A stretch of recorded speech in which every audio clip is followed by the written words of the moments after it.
Today we'll be discussing how to do a manual startup on your AIRMAN generator.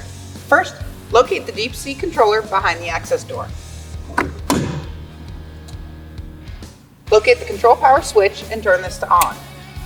While the controller is booting up, make sure your main circuit breaker is off. After the controller has booted up, press the hand button to place into manual mode, then press the green button to start.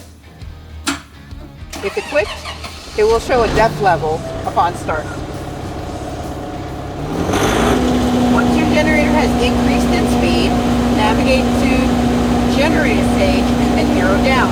This will show you your current voltage selection. This is not the voltage selection that your load requires. Please refer to our other videos on setting the voltage. You can also arrow to the left to go to your engine page. This can take you through to show you your active engine speed, oil pressure, and a bunch of other items. If this is the voltage that you are requiring, you may now turn on your generator main breaker. For further information, please visit our support tab on the website at AIRMAN.com.